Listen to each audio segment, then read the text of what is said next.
Shalom, murid-murid yang tergabung dalam Gadis Bijak Ministry, baik murid-murid yang batch 1, 2, 3, 4, 5, 6, ya, sampai yang ke OTW 7. Salam, shalom, berjumpa kembali. Juga para yang menonton YouTube, salam kenal ya, saya Yulia Vita. Saya akan menjawab pertanyaan-pertanyaan yang belum sempat terjawab, saya akan jawab.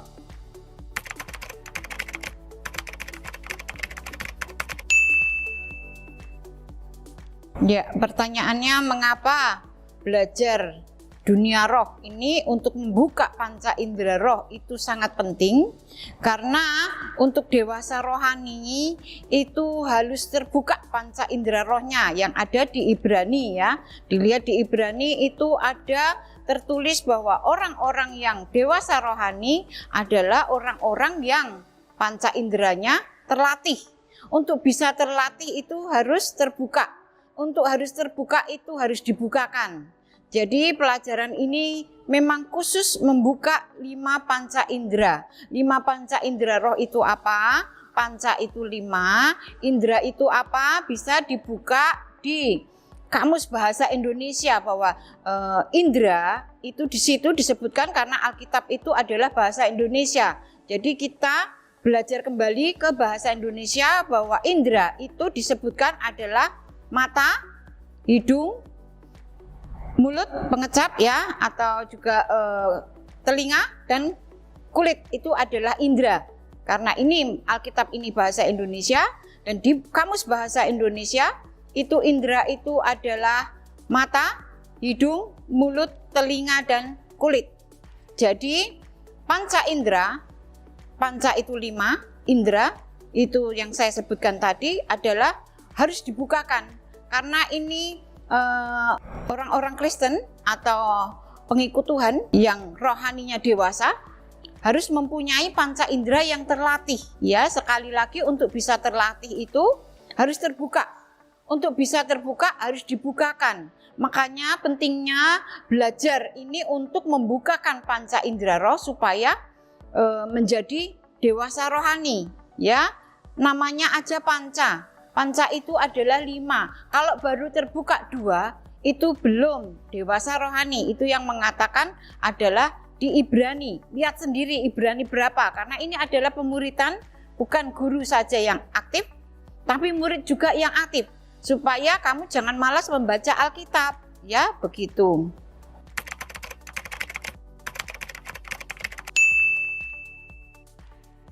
Ya. Saya berbaik hati ya untuk murid-murid batch 1, 2, 3, 4, 5, OTW ke-7. Kali ini saya membukakan Ibrani 5 ayat 14 ya.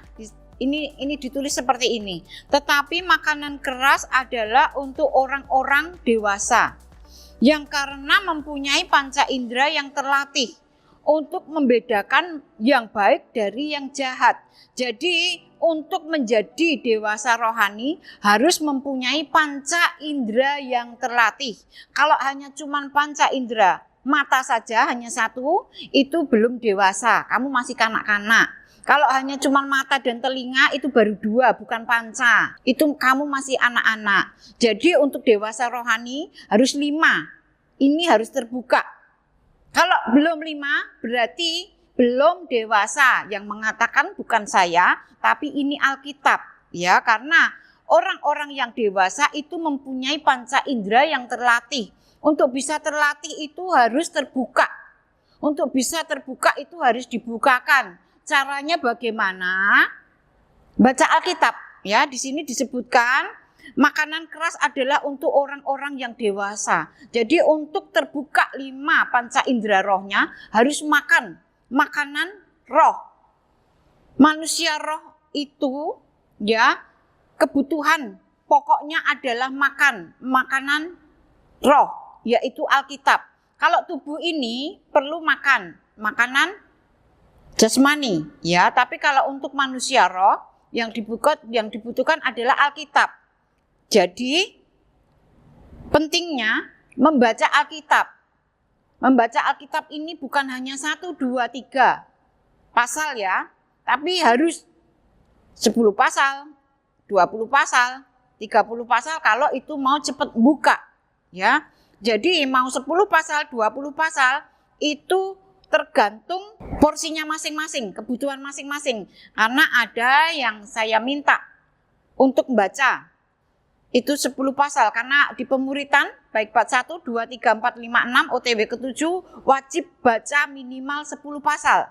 Itu syarat wajib untuk masuk pemuritan supaya memudahkan saya melayani, memandu, membukakan 5 panca indera roh. Kalau tidak mau baca Alkitab tidak bisa bergabung dalam pemuritan. Jadi itu akan menyulitkan pihak saya dan tim untuk membukakan 5 panca indera roh. Karena syaratnya di sini adalah makanan yang keras untuk orang-orang dewasa yang mempunyai panca indera yang terlatih. Untuk bisa terlatih, untuk bisa dewasa rohani adalah makan makanan roh, yaitu firman Allah. Jadi sesuai Alkitab yang saya ajarkan, ya. Jadi jangan dibilang ini sesat, ya. Kamu hanya perlu membaca Alkitab saja. Karena selama ini kamu membacanya tidak teliti, kamu membacanya Alkitabnya dipilih-pilih, atau mungkin kamu tidak membaca Alkitab, jadi ini pembukaan panca indera roh kamu bilang ini sesat. Padahal kamu yang tidak baca Alkitab. Jadi bahwa pengajaran ini adalah pengajaran murni, kembali ke Bible, kembali ke Alkitab. Ya, kalau ini dibilang sesat berarti kamu belum membaca Alkitab. Karena kembali lagi ke Ibrani 5, mundur ya ke ayat 13, sebab barang siapa masih memerlukan susu, ia tidak memahami ajaran tentang kebenaran, sebab ia masih anak kecil. Jadi orang-orang yang tidak memahami tentang pengajaran panca indera roh ini adalah anak kecil. Karena anak kecil ini ditulis ini tidak memahami ajaran tentang kebenaran. Jadi orang-orang yang tidak mengerti ajaran kebenaran ini, ia adalah anak kecil. Ini yang menulis Ibrani 5 pasal 13. Mengerti ya?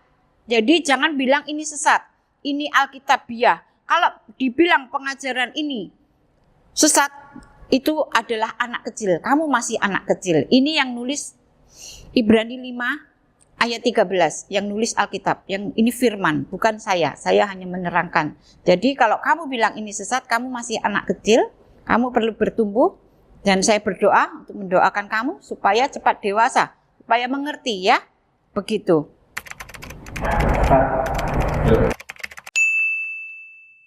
Jadi selanjutnya ya, untuk pelayanan malaikat, apakah itu pelayanan malaikat itu sah? Di dalam Alkitab itu banyak sekali ya tentang pelayanan malaikat. Kalau ini Alkitab buku, kalau Alkitab di HP itu mau nyari pelayanan malaikat itu ayatnya banyak sekali. Itu di HP itu ada simbol seperti kaca pembesar, ditulis malaikat terus dipencet akan keluar itu ayat-ayatnya. Ya, itu untuk mencari pelayanan malaikat. Ya, saya kasih satu aja ayat, yang lainnya cari sendiri supaya kamu pinter, jangan malas, harus membaca Alkitab. Di Ibrani 1 ayat 14, bukankah mereka semua adalah roh-roh yang melayani? Maksudnya malaikat ya, roh-roh itu ya, karena ayat selanjutnya itu sebelumnya mengatakan bahwa roh-roh ini yang melayani adalah malaikat-malaikat yang diutus untuk melayani. Mereka yang harus memperoleh keselamatan.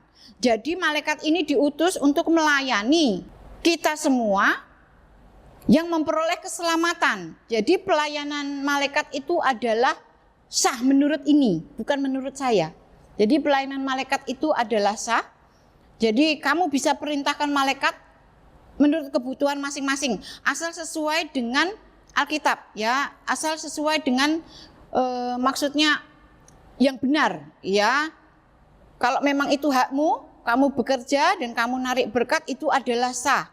Ya, maksudnya yang tidak benar itu umpama aku membenci orang, tolong malaikat tabokkan dia. Nah, itu tidak boleh ya.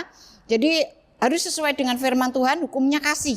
Jadi kamu bisa melakukan pelayanan malaikat apapun, menyuruh apapun untuk pekerjaan Tuhan, untuk kemuliaan Tuhan. Jadi pelayanan malaikat itu adalah sah ya ini. Ibrani 1 ayat 14. Mau cari yang lainnya itu di Alkitab, handphone itu ada simbol. Itu kaca pembesar, tulis aja malaikat, pencet nanti akan muncul semuanya. Jadi yang lain-lain tentang malaikat-malaikat itu banyak ya. Jangan dibilang bahwa pelayanan malaikat itu tidak sesuai Alkitab. Itu bukan, itu karena kamu manja saja dan kamu tidak membaca Alkitab sehingga apa-apa dibilang sesat. Padahal kamu saja yang tidak membaca Alkitab, ya. Begitu. Jadi ini saya terangkan bahwa pelayanan malaikat itu adalah sesuai dengan Alkitab, ya. Kamu harus banyak-banyak membaca Alkitab supaya apa yang saya terangkan ini adalah terobosan di bidang kekristenan, supaya gereja itu cepat sempurna. Harus ada terobosan, karena selama ini hanya pendeta saja yang aktif di dalam dunia tubuh Kristus, ya, dalam tubuh Kristus, dalam gereja Tuhan yang aktif hanya kebanyakan pendeta. Yang guru ini belum diaktifkan. Dan saya sekarang mengaktifkan jabatan guru ini. Jadi harus sesuai dengan Alkitab dan saya mengajarkan sesuai Alkitab. Begitu ya.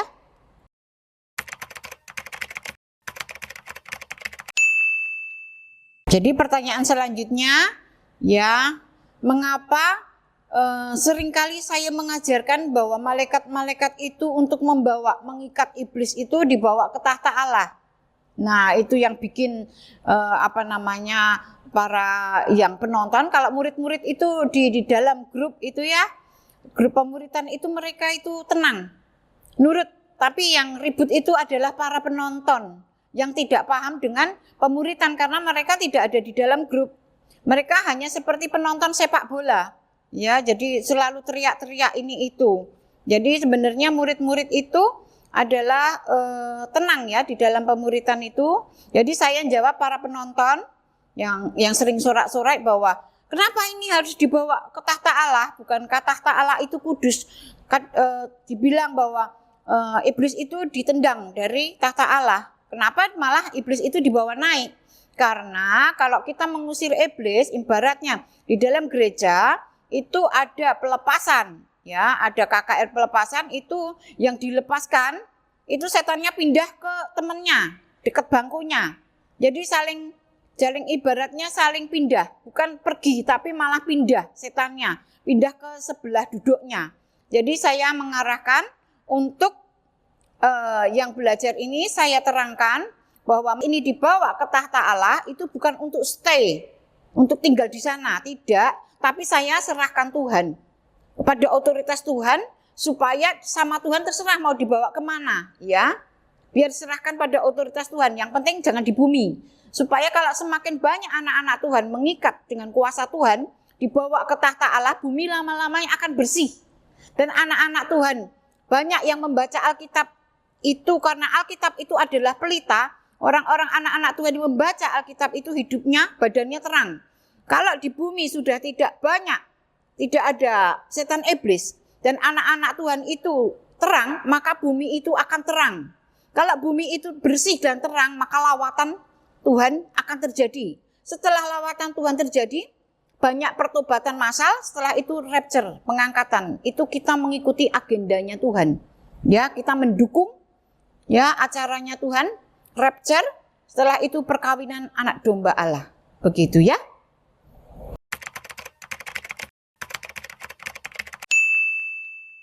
Jadi saya menjawab pertanyaan tentang mimpi dan penglihatan.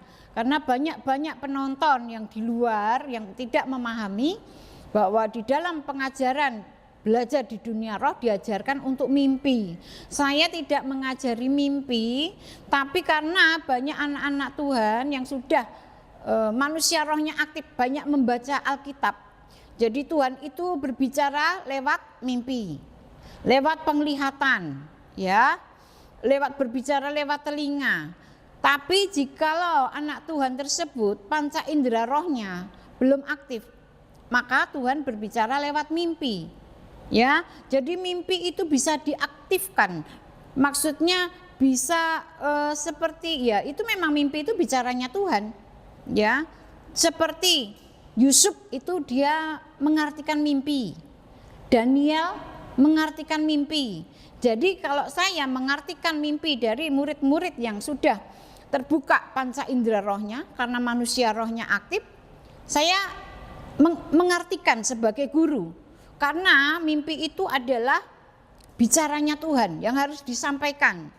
Karena murid-murid itu belum paham tentang mimpi, saya sebagai pengajar, sebagai gurunya mengartikan. Ya, ini bagi pemuritan ya, yang mimpi-mimpi itu ada mengandung arti. Itu kalau masuk di dalam pemuritan bab 1 sampai 6 OTW 7 sekarang, itu banyak ada anak-anak Tuhan itu yang banyak mimpi itu, yang sekarang juga banyak para pendeta, para gembala-gembala sidang ikut juga belajar. Mereka mempunyai kerendahan hati untuk membuat terobosan di dalam pelayanannya. Saya mengucapkan terima kasih sebesar-besarnya untuk kerendahan hatinya Bapak Pendeta, Bapak Gembala ya, mau bergabung dalam belajar dunia roh yang tergabung dalam Gadis Bijak Ministry. Sudah banyak para gembala-gembala, pendeta-pendeta yang merasa bahwa dia harus belajar lagi, harus meningkatkan level kerohaniannya, harus mengupgrade cara melayaninya. Mereka bergabung dengan kita, dan saya dan tim melayani semampunya, karena ini pemuritan ini semakin banyak. Ini sudah sampai ke batch 6 OTW ke-7. Jadi harap bersabar jika ada pertanyaan WA yang belum bisa dijawab secara cepat karena antrinya banyak, tapi saya berusaha untuk memprioritaskan hamba Tuhan dulu, pendeta dulu. Karena pendeta hamba Tuhan itu mempunyai jiwa-jiwa jemaat yang banyak yang harus untuk dilayani, ya. Begitu saya mengucapkan terima kasih. Jadi mengenai mimpi tadi itu adalah bicaranya Tuhan yang harus diartikan, ya. Bedanya mimpi dengan penglihatan. Kalau mimpi sudah mengerti ya. Kalau penglihatan itu sebenarnya itu mata roh sudah terbuka. Jadi mata jasmani itu mungkin kadang tertutup, dia akan seperti slide langsung melihat. Itu begitu tiba-tiba saja, itu namanya penglihatan, ya. Jadi beda antara mimpi dan penglihatan, ya. Itu banyak artinya. Kalau masuk di pemuritan, semua arti-arti itu saya artikan dengan jelas. Ini apa koreksinya untuk hidupmu, apa koreksinya untuk masa depanmu, dan lain-lain. Itu mempunyai banyak arti. Dan saya ini bukan niat saya sendiri, karena saya juga berani mengartikan mimpi, karena Yusuf juga mengartikan mimpi, Nabi Daniel juga mengartikan mimpi. Jadi kalau saya meniru yang ada di Alkitab itu adalah sah, ya, seperti itu. Dan memang banyak yang di pemuritan itu banyak titipan-titipan dari para pendetanya. Bu, saya titip ini, ada pendeta saya yang mimpi, saya titip ini pendeta saya untuk diartikan mimpinya, ya saya akan artikan. Dan sekarang sudah banyak bergabung, ya, para pendeta-pendeta, bapak-bapak gembala, ya, shalom. Saya Yulia Vita. Saya mengucapkan terima kasih untuk kerendahan hati Bapak, mau belajar, mau bertanya, saya akan menjawab semaksimal mungkin supaya dalam gereja banyak pertumbuhan, banyak terobosan, sehingga umat akan diberkati Tuhan berlimpah-limpah. Begitu ya.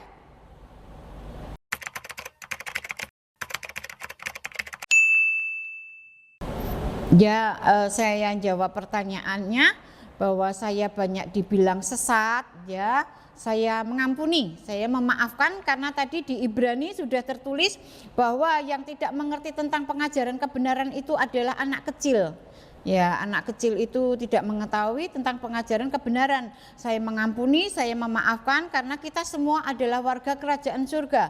Di dalam warga kerajaan surga itu juga ada anak-anak kecil, juga ada orang-orang dewasa, ya, kita semuanya itu akan berkumpul di dalam kerajaan surga. Karena kita semuanya ini warga kerajaan surga. Kalau nama kita sudah tercatat di dalam kitab kehidupan, otomatis etika dari warga kerajaan surga ini akan langsung tertanam dalam jiwa kita, di dalam roh kita, ya. Jadi sesama warga kerajaan surga, kita harus saling mengampuni, saling menghormati. Jadi kalau saya dibilang sesat, saya dibilang apapun, saya tetap mengampuni, karena saya sebagai warga kerajaan surga sudah tertanam etika itu, langsung tertanam bahwa kita harus saling menghormati, saling mengasihi, karena warga kerajaan surga itu adalah saling mengasihi. Begitu, saya nggak apa-apa dibilang sesat, saya tetap mengampuni, karena memang harus kita anak-anak Tuhan berpakaian kasih, ya, seperti itu. Saya mengampuni semua, karena ini dalam saya mengajar ini, saya mengaktifkan jabatan guru, dan memang ini jabatan guru ini belum terkenal, belum dipahami, karena yang biasa menyampaikan itu adalah pendeta, hamba Tuhan, gembala. Tapi sekarang saya mengajar di dalam gereja, dalam tubuh Kristus, saya adalah seorang pengajar. Jadi saya memaklumi bahwa ini adalah terobosan di dalam gereja Tuhan untuk maju. Nah, untuk maju itu memang banyak yang saya dibilang sesat, dibilang apapun, saya tetap mengasihi. Memang karena mereka adalah anak-anak kecil yang belum paham tentang pengajaran kebenaran. Begitu ya. Demikian ya para murid-murid bat 1, 2, 3, 4, 5, 6 OTW ke-7. Ini seputar pertanyaan-pertanyaan yang mungkin belum sempat ditanyakan, ini saya jawab. Selamat bergabung untuk yang akan bergabung. Dan saya mengucapkan terima kasih yang senantiasa menonton dengan setia YouTube ini. Saya mengucapkan terima kasih, kiranya Tuhan Yesus memberkati pertumbuhan rohanimu, pertumbuhan iman, harap kasihmu kepada Tuhan. Dan kamu belajar terus supaya kamu menjadi gadis yang bijak, yang menyiapkan untuk dijemput mempelai prianya.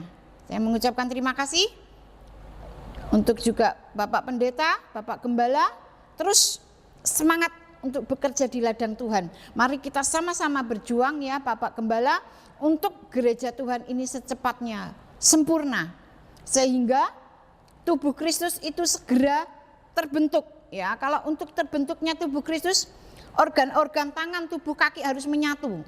Kalau tidak menyatu itu namanya organ. Kalau organ itu nanti akan ditinggal, tidak ikut rapture. Yang ikut rapture hanya yang tergabung dalam tubuh Kristus. Makanya mari kita bergandengan tangan untuk tubuh Kristus ini semakin melekat dan bekerja sesuai dengan panggilannya, destininya masing-masing. Yang berfungsi sebagai kaki, silahkan berfungsi sebagai kaki. Yang tangan berfungsi sebagai tangan. Mari kita bekerja sama untuk sempurna, tubuh Kristus ini sempurna, dan Tuhan Yesus Kristus sebagai kepala gereja, mempelai pria surgawi kita, untuk menjemput kita di awan-awan ya. Sampai jumpa lagi. Tuhan Yesus memberkati.